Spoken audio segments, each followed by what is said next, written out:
오늘 함께 말씀 보도록 하겠습니다. 오늘은 요한복음 3장 1절에서 15절에 있는 말씀입니다. 제목은 거듭나지 않으면이라는 주제로 함께 말씀 나눕니다.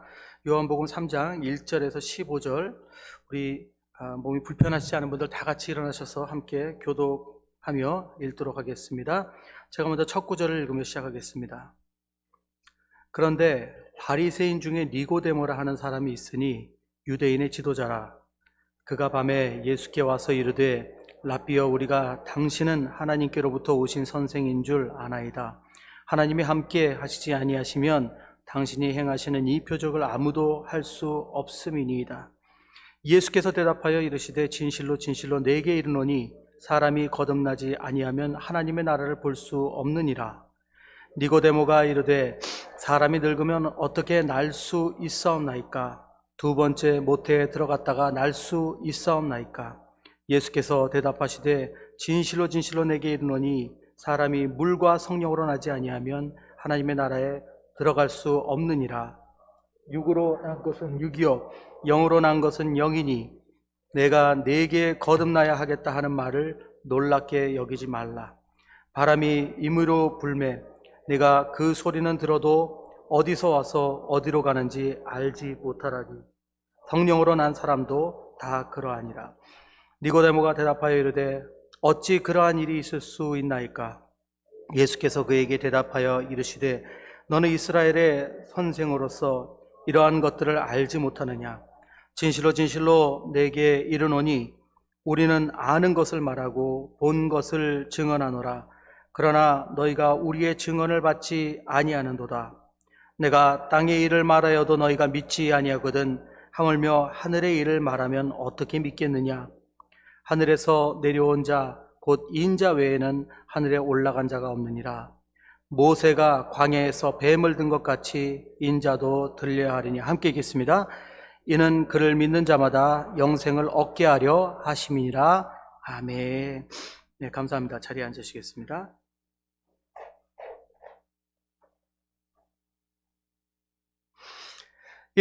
오늘은 우리 니고데모의 이야기를 함께 좀 묵상하면서 저희들의 구원에 대해서 또 온전한 믿음에 대해서 다시 한번 좀 점검하는 시간을 가지겠습니다. 여러분, 혹시 여러분들 나는 구원을 받았다 하는 확신이 없으신 분들 있을 수 있죠. 손 안 드셔도 됩니다. 혹시 나는 구원의 확신이 있는가? 혹시 한번 그렇게 생각해 보신 적 있습니까? 저도 그럴 때가 있어요. 목사인데도 내가 구원 받았나? 그런 순간들이 있잖아요. 그런 순간, 잠깐 지나가는 순간들이죠. 근데 여러분, 우리가 예수를 믿으면서 우리가 하나님 앞에 예배드리고 우리가 또 교인으로서 하나님의 자녀로서 이렇게 신앙생활을 하는데 제일 중요한 구원에 대한 확신이 어떻게 이루어지는 건지, 또 내가 지금 어느 과정에 있는지 그건 확실하게 알아야 되지 않겠어요? 그렇죠? 그것을 모른다면 헛수고가 될 수도 있는 거예요.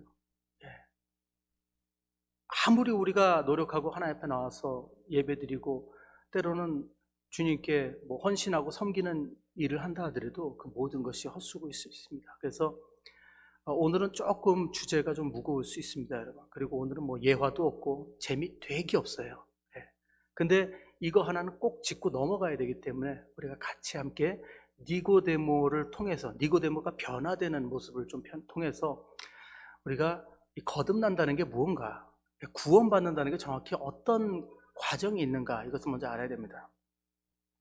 먼저 우리가 구원하면은 예수 그리스도를 믿는 자는 구원받는다고 우리가 이렇게 그냥 알고 있잖아요, 쉽게. 저는 옛날에 전도 그 훈련을 받을 때 그 사형리라는 그 전도 훈련을 받았습니다. 그래서 사형리라고 하죠. 4가지 그 규칙이 있죠. 그래서 맨 마지막에 그 전도를 한 다음에 그 친구한테 따라하라고 이렇게 기도하라고 그러고, 다 예수 믿겠냐고 그러면 믿겠다고 그러면은 나 따라하라고, 난 이제부터 주님을 믿겠습니다. 저의 죄를 용서해 주시고 예수 그리스도를 믿고 이러면 당신 구원받았어 이랬어요. 저는 얼마 전까지도 그걸 단 줄 알았어요. 그거라면 이제 끝나는 거. 그럼 다 믿은 거구나. 학생부 청년부들 수양에서도 그런 게 되게 많아요. 아직도 그런 게 많아요. 얘들 뭐 캠파이어 같은 거 막 하면서, 요즘은 그런 게 안 하는 것 같아. 요즘 잘 안 하는데 캠파이어 같은 게 하면 캠파이어 끝에서 막 우리 뭐 옛날엔 그런 거 많이 했어요. 편지, 회계 편지 같은 거 쓰고 그 젓가락에다 꽂아가지고 그 캠파이어에다 막 태운 다음에, 예, 너무 옛날 사람인가 내가? 예, 그렇게 태운 다음에 그 다음에 막 이제 회개기도 시켰어요. 회개기도 시키고. 민지 요즘도 그런 거 해요? 안 미안해. 예, 그런 거 안 한대. 예, 그래놓고는 예수 믿으라고 막 이게 막 설교를 하고 믿을 사람들 나오라고 그래요. 그럼 믿을 사람 나오라고 그러면 막 나와서 울고불고 또 기도해주고 그러면 그 친구들은 이제 나 이제 예수 영접했다고 그러고 그냥 끝났어요. 자, 그게 단가요? 그럼 되는 걸까요? 네. 자, 우리가 여기에 대해서 한번 생각해 봐야 됩니다.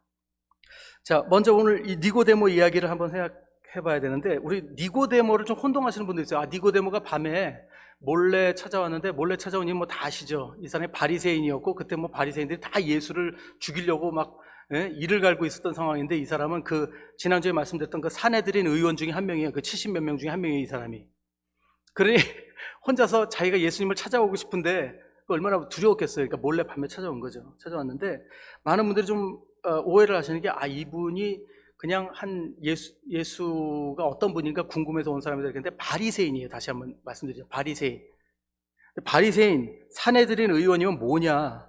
여러분, 사내들인 의원 하면은 저번에 말씀드린 굉장히 권력 있는 사람입니다. 그때 당시에 종교지도자였어. 그리고 여러분, 예수님이 30세 때부터 사역을 시작하셨죠? 그 왜 30세부터 사역 시작하신지 아시죠? 유대인 법으로 30세 이하는 율법사로 일을 할 수가 없어요. 예. 예수님도 그걸 따르신 거예요. 그러니까 30세부터 율법 선생으로 일을 할 수가 있으면, 사역을 할 수 있으면, 이분이 바리새인으로 오래 연륜이 있으신 분이면 이분이 적어도 나이가 적어도 60에서 70은 되신 분이에요. 나이가 꽤 있으신 분이죠. 그러니까 종교 지도자고 존경받는 분이고 굉장히 경험이 많은 영적 지도자입니다. 영적 지도자. 이런 분이 예수님을 찾아온 겁니다. 이런 사회 위치에 있는 그가 밤에 몰래 예수님을 찾아왔다는 건 대단한 겁니다. 대단한 겸손이죠. 그리고 만나자마자 모든 예의를 차려서 인사를 했다는 겁니다. 굉장히 많은 의미가 담겨 있어요. 여기에 자신을 완전히 내려놓는 거죠. 니고데모는 예수님 만나자마자 이렇게 인사합니다. 랍비여, 우리가 당신은 하나님께로부터 오신 선생인 줄 아나이다. 하나님이 함께 하시지 아니하시면 당신이 행하시는 이 표적을 아무도 할 수 없음이니이다. 자, 근데 여기엔 두 가지 의미가 있어요. 뭐라고 얘기하냐면, 하나는 니고데모 외에 또 다른 바리새인과 함께 같이 예수님은 분명 메시아실 것이다 라는 대화를 가졌다는 의미가 여기 있어요. 왜요? 왜냐하면 여기 그가 인사할 때 우리가 아나이다 라는 말을 합니다. 우리가 아나이다. 예. 이렇게 말하는 거는 내가 생각할 때, 제가 보건대, 이 의미가 아니고 우리가 아나이다. 이거는 여러 바리새인 몇 명과 이 니고데모가 예수님이 분명히 메시아일 것이라는 것을 같이 함께 동의하고 있다는 의미가 여기 있는 거예요. 두 번째는 뭐냐면, 니고데모가 그동안 예수님을 계속 관찰해 왔다는 증거예요, 이게. 예. 예수님이 행하시는 많은 이적들을 보고 그것들을 통해서 이분이 메시아시구나, 그 표적을 보고 그걸 확인했다는 증거입니다. 그냥 분명히 이렇게 얘기하잖아요. 하나님이 함께 하시지 아니하시면 당신이 행하시는 이 표적을 아무도 할 수 없음이니이다. 봤다는 거죠. 내가 확인했다는 거예요. 근데 여기에 대해서는 요한복음에도 그랬을 가능성을 여기 기록해 놨어요. 왜냐하면 저희가 지금 읽고 있는 게 3장 1절부터잖아요. 15절까지. 근데 요 전장 2장을 보면 2장 제일 처음에 성전 정화 얘기 나오죠. 지난주에 묵상했던 성전 정화 다음 그 사이에 이렇게 23절에 써 있습니다. 뭐라고 되어 있냐면, 6월절에 예수께서 예루살렘에 계시니 많은 사람이 그의 행하시는 표적을 보고 그의 이름을 믿었으나, 이렇게 되어 있습니다. 그러니까 성전 정화 이후에 계속 표적을 행하시고 많은 사역을 하신 거예요. 그러니까 요한이 여기다 자세하게 어떤 표적을 행하셨는지 그건 뭐 기록되어 있지 않아요. 당연히 귀신 내쫓으시고 병을 고치시고 이런 사역을 하셨겠죠? 근데 그것들을 계속 이 바리새인인 이 니고데모가 관찰하면서 봤다는 거예요. 자기가 본 것에 대해서 그걸 확신을 가졌다는 거죠. 이분은, 예수님은 메시아시다라는 확신을 확 가졌다는 거예요. 그 사건이 있은 다음에, 요거 기록한 다음에 이제 니고데모 얘기가 나오니까 분명히 니고데모는 거기에 대한 걸 지금 고백하는 거죠. 근데 중요한 거는 많은 분들이 이 니고데모와 예수님의 이 대화가 어떤 이런 신학적인 대화이고, 그리고 예수님께서 복음에 대해서 친절하게 가르쳐 주시는 그런 대화라고 이렇게 생각을 하시는 분들이 많아요. 뭐 그건 뭐 잘못된 건 아니고 맞아요. 맞는데 사실 이 대화는요, 그렇게 이렇게 온순한 그런 대화가 화법이 아니에요, 사실 보면. 왜냐하면, 자, 보세요. 아까 니고데모가 제일 처음에 뭐라고 인사를 했죠? 니고데모가 딱 찾아가서 인사했을 때, 예수님, 당신은, 이렇게, 어디니? 읽어야지. 라비엇, 우리가 당신은 하나님께로부터 오신 선생인 줄 아나이다. 하나님이 함께 하시지 아니하시면 당신이 행하시는 이 표적을 아무도 할 수 없습니다. 이렇게 최대한의 예의를 다 갖춰서 인사를 했잖아요. 인사를 했는데 예수님이 그렇게 존중을 표해서 인사하는 그에게 뭐라고 답을 하시냐면 이렇게 답을 하십니다. 진실로 진실로 내게 이르노니 사람이 거듭나지 아니하면 하나님의 나라를 볼 수 없느니라. 이렇게 대답하세요.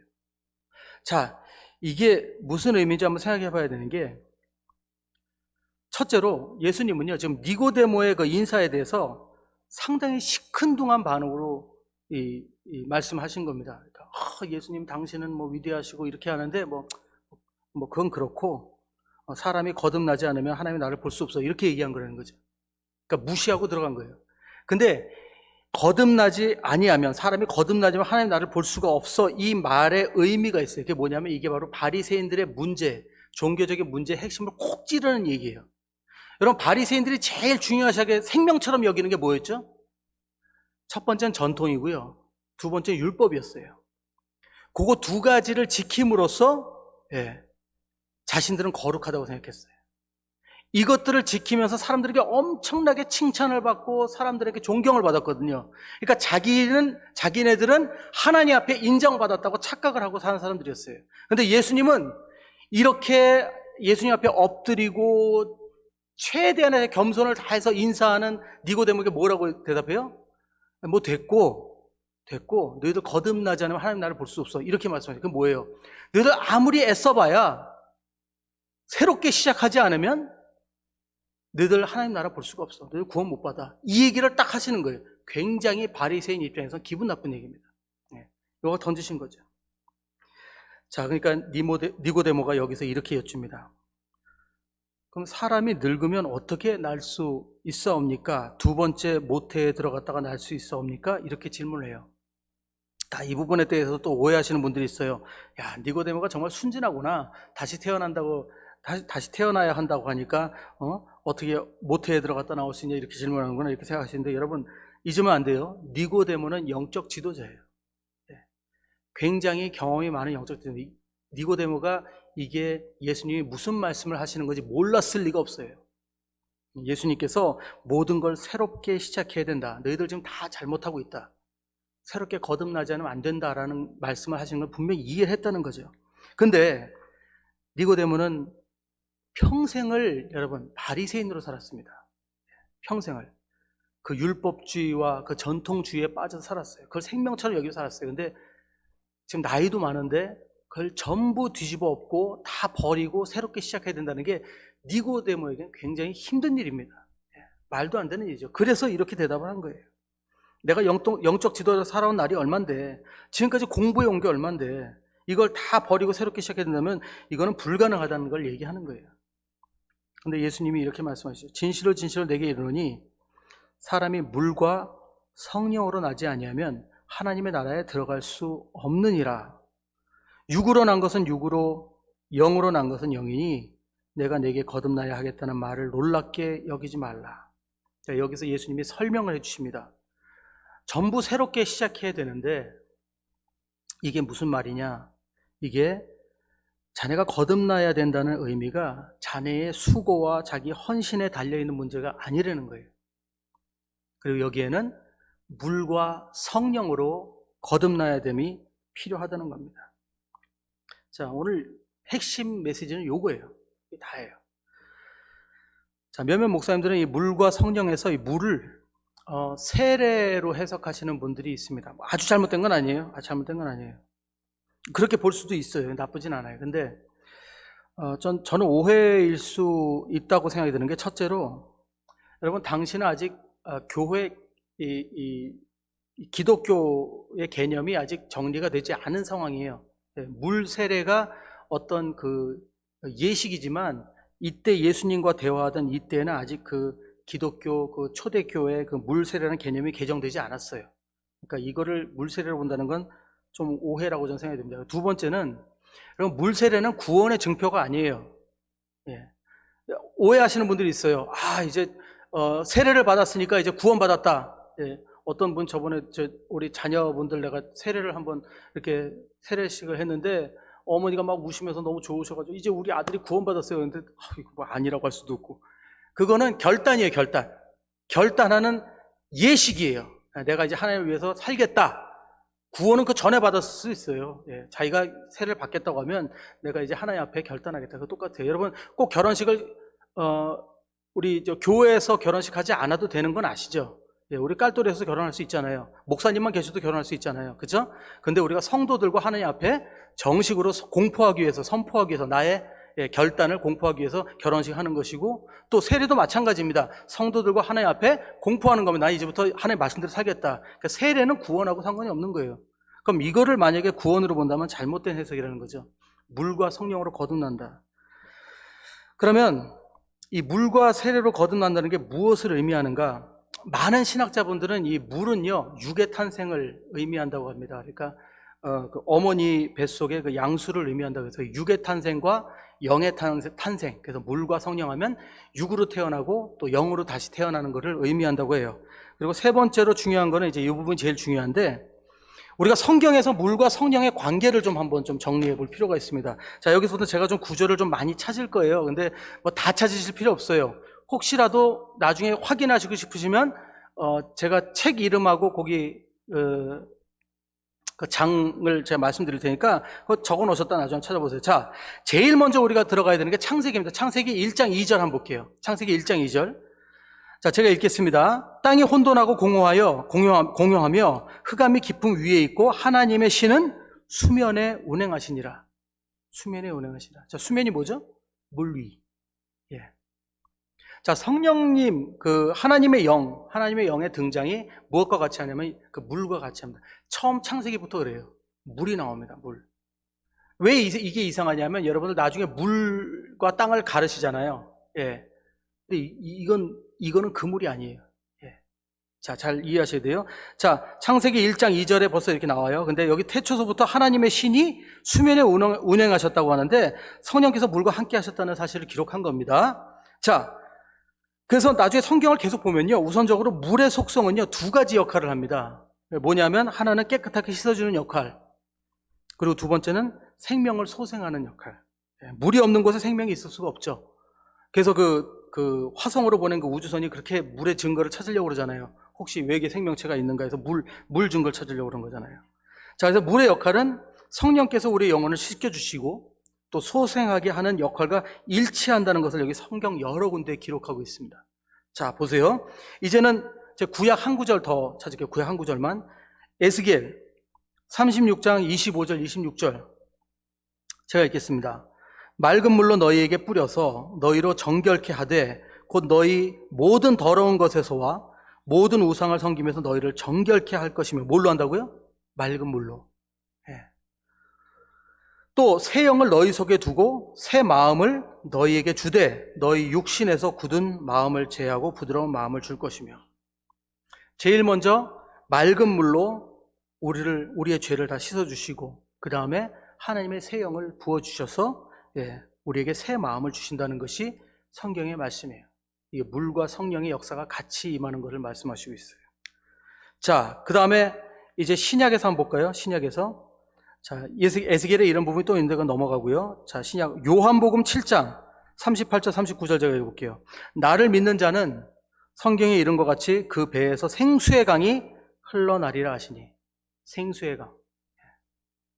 나를 믿는 자는, 이는 그를 믿는 자의 받을 성령을 가리켜 말씀하신 것이라. 이 생수의 강, 이 물이 결국엔 뭐죠? 성령. 이 생수, 성령. 성령으로 씻기고 성령을 부으셔서 새 마음 주시고, 예수님께서는 성령을 생수의 강물로 표현하셨습니다. 더 이렇게 지렛도죠. 더 이렇게 다이렉트로 표현하시는데, 믿는 자는 그 속에서 생수의 강이 흘러나오게 될 것이라고 말씀하셨는데, 여기서 말씀한 생수의 강이 바로 성령을 말하는 겁니다. 그러니까 진정으로 거듭난 자, 진짜 구원받은 자, 정말 구원받은 자는 이 생수의 강물이 흘러나온다는 거예요. 생수의 강물이. 그리고 이 물이 주변 사람들도 살리고, 그 물줄기에 다 모이고 사람들이 결국 열방 구석구석 끝까지 흘러가게 된다는 거죠. 성령의 강물이. 이게 성령에 대한 표현입니다. 자, 계속 이 물이 무엇을 의미하는지 여러 곳에 더 기록되어 있는데, 히브리서 10장 22절에도 기록이 되어 있어요. 우리가 마음의 뿌림을 받아 양심의 악을 깨닫고 몸을 맑은 물로 씻었으니 참 마음과 온전한 믿음으로 하나님께 나아가자. 다시 한번 씻음과 새롭게 됨, 영의 부어짐, 계속 똑같이 설명하고 있죠. 그리고 사실 한 개 더 찾을게요. 계시록의 22장에도 있어요. 14절 그리고 17절인데, 그 두루마기를 빠는 자들은 뭘로 빨까요?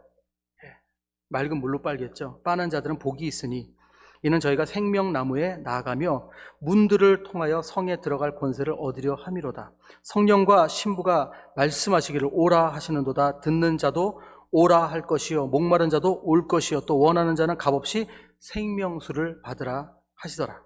이제 그만 찾을게요. 자, 이제 대충 이해 가셨죠, 여러분? 물과 성령이 뭘 의미합니까? 깨끗함을 얻음과 새로운 마음을 의미하는 거예요. 사실은 성령의 두 펑션, 그 일을 얘기하는 거예요. 자, 여러분, 우리가 아까 처음으로 돌아가서 설명드릴게요. 우리가 예수를 믿는다고 합니다. 예수를 믿는다고 고백합니다. 그리고 그러고는 나 이제 예수 믿으니까, 예수의 이름을 믿으니까 나 이제 구원받았어. 오케이. 근데 그걸 알아야 돼요. 예수님의 이름을 믿는다는 그 믿는다는 단어가 굉장히 많은 의미를 갖고 있습니다. 믿는다면. 우린 믿는다면 어떻게 살아야 되는가 한번 생각해 보셨습니까? 어나 믿어 그리고 자기 할 일 하는 게 아니죠. 내가 하나님을 믿는다면 그 믿는 결과가 우리 삶에 나와야 됩니다. 그게 믿음이에요. 내가 예수 그리스도의 이름으로 내가 구원을 받았지만 그것은 첫 걸음이에요. 우리가 예수님 앞에 나와서 믿는다고 고백할 수 있다는 것은 그것 자체도 성령님의 은혜입니다. 성령님이 우리들을 불러주셨기 때문에, 이 자리에 우리를 초대해 주셨기 때문에 이게 은혜예요.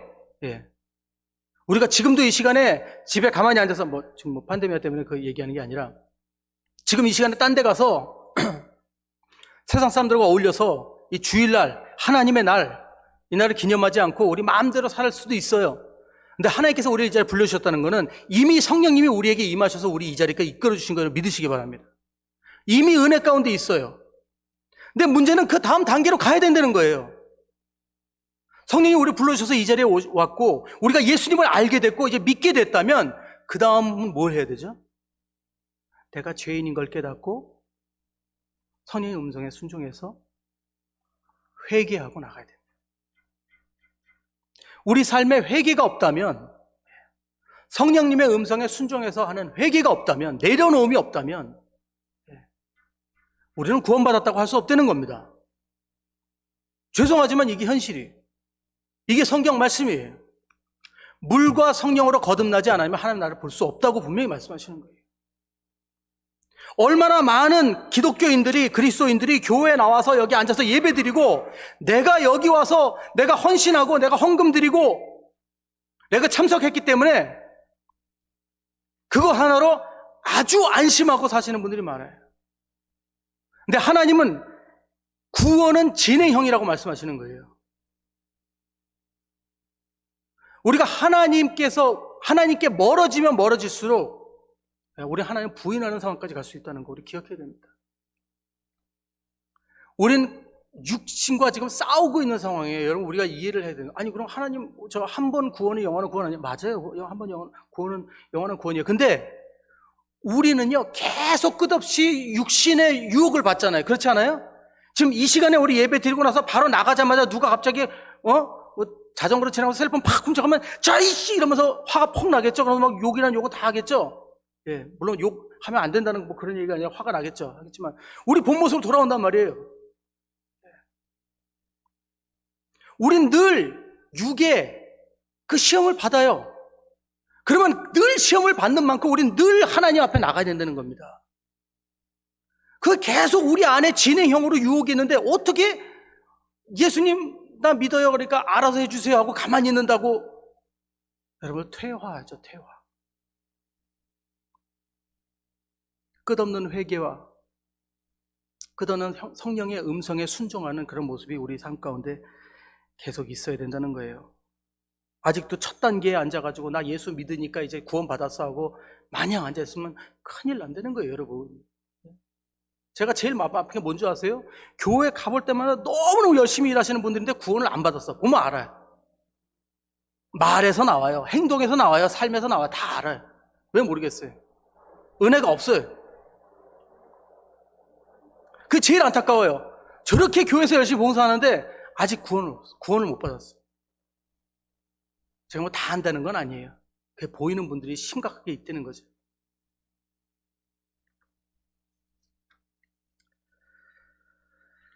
우리가 2장 24절 25절에 오면요 이렇게 되어 있습니다. 예수는 그의 몸을 그들에게 의탁하지 아니하셨으니 이는 친히 모든 사람을 아시며 또 사람에 대하여 누구의 증언도 받으실 필요가 없었으니 이는 그가 친히 사람의 속에 있는 것을 아셨음이니라. 이게 무슨 말씀인지 아세요? 요 전에 23절에 뭐라고 하냐면 예수님이 기적을 행하시고 표적을 행하자 많은 사람들이 그를 믿고 따랐다는 거예요. 믿고 따랐는데 24절 25절 뭐라고 되어 있어요? 예수는 그의 몸을 그들에게 의탁하지 아니하셨으니 이는 친히 모든 사람을 아시며. 이게 뭐예요? 이런 사람이 많다는 거. 예수님 축복의 하나님, 복의 근원이신 하나님 그러면서 열심히 나오는 사람 많다는 거예요. 근데 예수님은 그거 안 믿는다는 거예요. 왜? 그 속에 뭐가 있는지 다 아신다는 거예요. 예수 다 아신다는 거예요. 사람에 대하여 누구의 증언도 받으실 필요가 없었으니 이는 그가 친히 사람의 속에 있는 것을 아셨습니다. 니고데모도 예수님이 왜 이렇게 대하신 줄 아세요? 그를 불신자로 대하신 거예요. 불신자로. 저는 오늘 말씀을 통해서 우리 모두가 이 니고데모의 입장에서 한번 예수님의 음성을 다시 듣고 그리고 나의 구원이 정말 진행하고 있는지 한번 점검해 보기를 바랍니다. 예수님은 절대로 우리의 수고와 헌신을 무효화하시기를 기뻐하시는 분이 아닙니다. 하지만 우리가 믿음이 있다고 고백하고 선포한다고 무조건 다 구원받은 건 아니라는 거 알고는 있어야 된다는 거죠. 이건 전적으로 성령님을 통해 일어나는 역사라는 거예요. 내가 뭘 한다고 되는 것이 아니고 나의 노력으로 수고로 할 수 있는 게 아니라는 겁니다.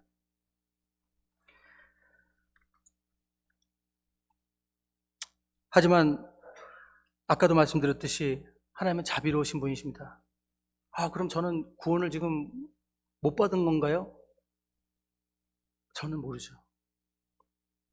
근데 이거 하나 확실해요. 뭐냐면 여러분들이 지금이라도 내가 하나님께 나아가고자 노력하고 또 성령님의 그 임재를 바라는 마음으로 나를 내려놓고 하나님 앞에 회개하면 하나님은 꼭 우리를 만나주신다는 거예요. 왜? 이미 역사하시고 계시기 때문에. 우리가 이 자리에 있는 것 자체가 성령의 역사이기 때문에. 예레미야 29장 13절에 이렇게 말씀하세요. 너희가 진심으로 나를 찾고 찾으면 나를 만나리라. 잠언 2장 4절 5절에도 이렇게 말씀하세요. 은을 구하는 것 같이 그것을 구하며 감추인 보배를 찾는 것 같이 그것을 찾으면 여호와 경외하기를 깨달으며 하나님을 알게 되리니. 우리가 찾으면 주십니다. 늦은 것이 아니에요. 근데 이대로 가면 큰일 날 수 있기 때문에 이 말씀을 드리는 겁니다. 오늘 예수님은 그래서 마지막에 이렇게 말씀하십니다. 모세가 광야에서 뱀을 든 것 같이 인자도 들려야 하리니 이는 그를 믿는 자마다 영생을 얻게 하려 하심이라. 예수를 바라보려는 거죠. 계속해서 끝없이 예수를 바라보는 겁니다. 십자가를 바라보고 그 앞에 나가서 예수를 통해서 구원을 얻으라는 겁니다. 우리의 수고가 아니라 예수를 바라봄으로써.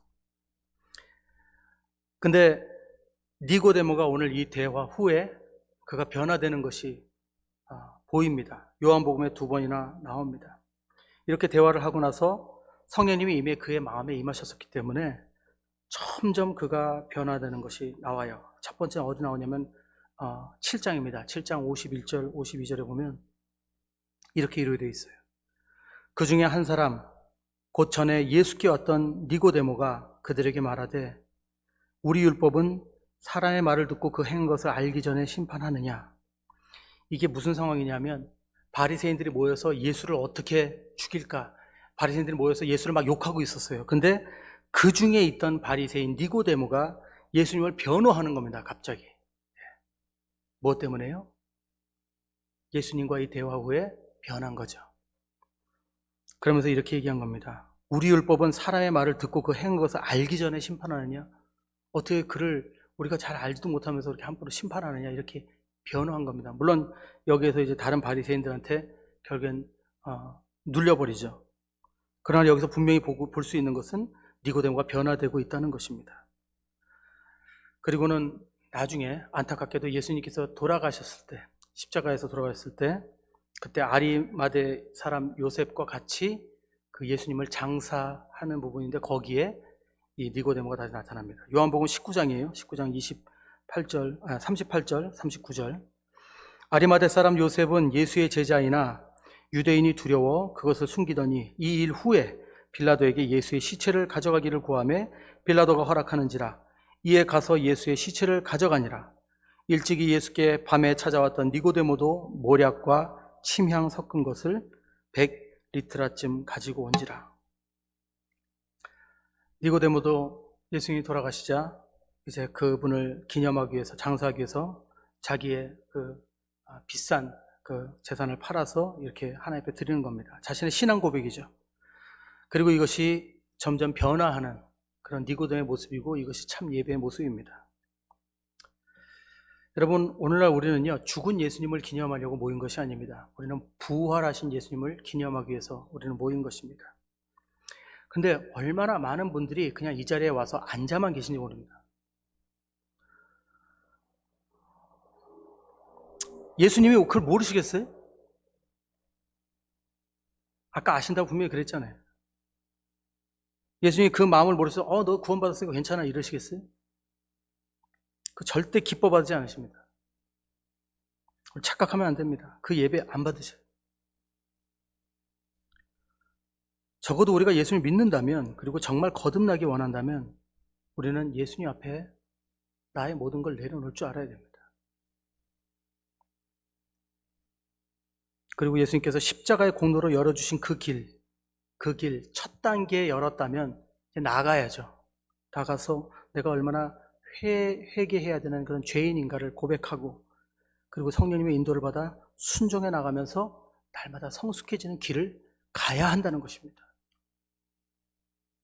그래서 우리 니고데모의 그 예를 본을 받아서 3가지만 말씀드리겠습니다. 첫째, 나는 하나님 앞에 나올 때 나의 사회적 신분 그리고 나의 원칙을 내려놓고 하나님의 권위만을 인정할 수 있는가, 이거 한번 생각해 봐야 됩니다.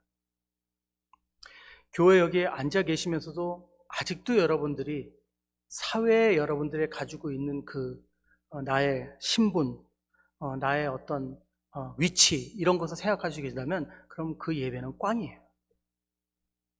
우리는 이 자리에 죄인으로 와 있는 거고 은혜 입은 자들로 와 있어야 된다는 거 기억하시기 바랍니다. 이건 제가 하는 얘기가 아니에요. 하나님은 그런 예배 받지 않으세요. 말씀하실 수가 없어요. 니고데모가 처음에 자기 신분이 들통날까 봐 겁이 나서 예수님 찾아왔지만 그래도 그는 용기를 내서 밤에 예수님 찾아왔어요. 그리고 그의 태도는 점점 변했습니다. 바리새인들 앞에서 예수님이 변화했어요. 그 나중엔 예수님을 장사하기 위해서 자기가 모든 것을 내려놓고 예수님 앞에 나갔습니다. 첫 번째 우리 기억해야 되는 건 우리는 하나님 앞에 겸손한 마음으로 와야 된다는 거예요. 거기서부터 시작합니다. 거기서부터 우리가 성령님의 음성을 들을 수 있는 것입니다. 두 번째, 성령님의 음성을 듣기 위해 노력하고 거기에 순종하고 반응하는 연습을 해야 됩니다. 많은 분들이 성령님의 음성을 듣습니다. 지금 여러분 듣고 계세요. 지금 이 설교를 듣는 중에도 계속 성령이 말씀하시고 계세요.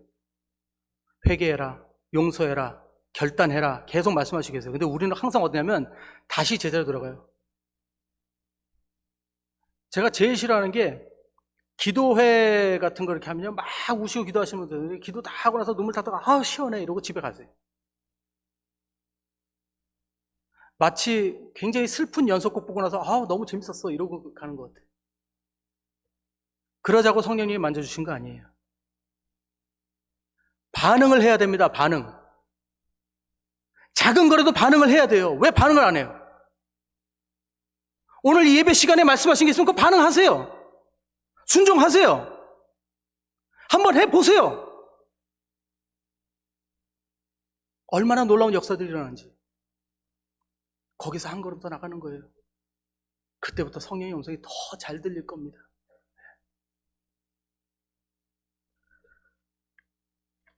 그리고 마지막 세 번째는 때로는 현실 속에서 위험을 감수하더라도 하나님을 예배하기 위해 내 것을 좀 내려놓을 수 있어야 됩니다. 니고데모도 마지막에 예수님께 다 털어놓고 나왔죠. 에이, 예수님 돌아가셨는데 이게 무슨 바리새인이 무슨 소용이 있어? 나 예수님한테 나 예수님 장사 드릴 거야. 그러고 나와버렸어요. 저는 향유를 예수님 발에 붓고 그 자신의 머리를 씻은 그 여인, 그 이야기를 볼 때마다 이런 생각을 해요. 중요한 거는 예수님이 그거에 대해서 어떻게 생각하는 게 중요한 거구나. 그 향유가 아깝죠. 아까운데 중요한 건 예수님이 기뻐 받으시면 그것이 제일 귀한 거구나 이런 생각을 합니다. 요즘 교회를 보나 성도님들을 보나 항상 기능성을 보고 항상 이게 value 빼는가, 이게 가치가 있는가 그걸 계산해요. 여러분, 우리가 하나님께 드리는 것들 중에 이것이 정말 하나님께서 기뻐하시는 것이라면 그건 가치가 있는 겁니다. 그걸 드릴 만한 가치가 있는 거예요. 아무도 안 알아줘도 상관이 없다는 거죠. 내가 정말 하나님을 사랑한다는 걸 용기 있게 내 것을 내려놓고 고백할 수 있는 그런 마음이 있어야 됩니다. 선행도 마찬가지예요. 선행으로 구원을 얻지 못하지만 선행은 결국 성령의 열매 중에 하나입니다. 우리가 선행을 통해 예수님을 나타내고 기념한다면 그것처럼 귀한 일이 없다는 것이죠. 말씀 뵙겠습니다. 우리들은 열심히 매주 주님을 찾습니다. 근데 많은 분들이 열심히 주일에만 예수님을 찾습니다. 그것도 예배 중 대부분 시간은 딴 생각하고 있습니다. 삶에는 예수님 믿는 자의 신분도 전혀 드러나지 않고 오직 자기 높임과 자기 자존심으로 가득 차 있습니다. 하나님께 한치의 양보도 없는 신앙인 건 신앙인이 아닙니다. 그건 바리새인입니다. 더 무서운 건 거듭날 수 없습니다. 우리는 이제 방향을 틀어야 됩니다. 우리가 신앙이라면 온전한 방향을 틀어야 됩니다. 이제 예수 그리스도의 구원의 방향으로 틀어야죠. 예수님께서 십자가에서 우리를 위해 열어주신 길, 그 길로 걸어나가야 됩니다. 매일 주님께 나의 신분을 내려놓고 회개하면서 성령님의 음성에 순종하는 연습을 하면서 때로 우리가 손해가 있더라도 주님이 기뻐하신다면 감당할 줄 아는, 그래서 날마다 천국을 향해 나가는 우리가 되어야 될 것입니다. 사랑하는 여러분, 모두가 하나님의 구원 속에 축복받으시는 그런 우리 모든 성도들 저와 여러분 될 줄 믿습니다. 기도하겠습니다. 이 시간 기도할 때 우리 다 같이 우리 함께 기도할까요? 우리 일어서실 수 있는 분들 함께 일어나셔서 기도하실 때 오늘 말씀 가운데 혹시 성령님께서 여러분들에게 주신 음성이 있으십니까? 이것에 대해 기도하라고? 혹시 회개하라고 하셨습니까? 혹시 용서하라고 하셨습니까? 내려놓으라고 하셨습니까? 우리 같이 이 시간에 주님의 음성에 순종해서 우리 각자 기도하는 시간 가지겠습니다. 피아노 좀 크게 쳐주세요. 우리 각자 우리 기도하겠습니다. 기도드립니다. 하나님 아버지 감사합니다. 아버지, 우리가 이 세상 삶을 살면서 정말 주님 마음에 합당한 자들이 되기를 소원합니다. 주님 마음에 기쁨을 드리는 자들이 되길 원합니다. 우리를 위해서 믿는 것이 아니라 아버지, 우리가 받은 은혜로 하나님께 영광 돌리기 위해 우리가 매일매일 살아가기를 소원합니다. 아직도 내가 나의 신분에 매달려 있고 나의 자존심과 나의 삶에 얽매여서 한치의 양보도 없이 신앙인이라는 타이틀만 가지고 우리가 교회를 나오고 있다면 아버지 용서해 주시고 주님 앞에 바른 믿음을 가지고 설 수 있도록 아버지 붙들어 주시옵소서. 아버지, 저희들이 혹시라도 온전히 믿고 있다고 착각하며 아버지 하나님께 바른 신앙생활을 하지 못했다면 이 시간 다시 한번 회개하게 하시고 다시 한번 결단하게 하여 주시옵소서. 이제 주님을 향해 나가고 이제 주님께서 기뻐하시는 방향을 따라 나갈 수 있도록 축복하여 주시옵소서. 성령님의 음성에 날마다 순종하며 아버지 주님 기뻐하시는 길로 하나하나 내려놓을 수 있는 용기와 담대함을 허락하여 주시옵소서. 그래야 하나님이 얼마나 위대하시고 하나님이 얼마나 우리에게 사랑이 많으신지 확인하고 체험하고 간증하며 선포하는 우리가 되게 하시고 이 세상에 어떤 소리가 들려도 거기에 마음 뺏기지 않고 신실한 삶을 이뤄나가는 우리 모두가 될 수 있도록 축복하여 주시옵소서. 아버지 감사드리며 모든 말씀 주의 수기하신 이름으로 기도드립니다. 아멘. 주님 감사합니다. 우리 다 같이 일어나셔서 마지막 찬양 함께 드리겠습니다. 오직 주의 사랑에 매여 함께 찬양 드립니다.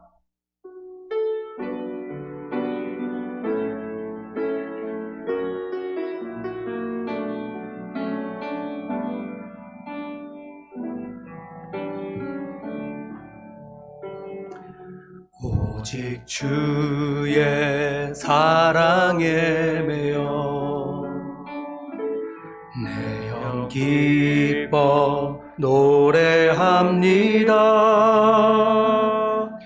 이 소망의 언덕 기쁨의 땅에서 주께 사랑드립니다. 오직 주의 임재 안에 오직 주의 임재 안에 갇혀 내 영 기뻐 찬양합니다. 이 소명의 언덕 거룩한 땅에서 주께 경배드립니다. 주께서 주신 모든 은혜 나는 말할 수 없네. 내 영혼 즐거이 주 따르렵니다. 주께 내 삶 드립니다. 주께서 주신 모든 은혜 주께서 주신 모든 은혜 나는 말할 수 없네. 내 영혼 즐거이 주 따르렵니다. 주께 내 삶 드립니다. 아멘. 이제는 우리 주 예수 그리스도의 한량없는 은혜와 하나님 아버지의 크고 놀라우신 사랑하심과 성령님의 감화감동하심과 역사하심이 날마다 주님 앞에 엎드려 회개하며 주님 음성 따라 살기 원하는 우리 모든 교회 위에 온 성도들 위해 지금부터 영원토록 함께 있을지어다. 아멘.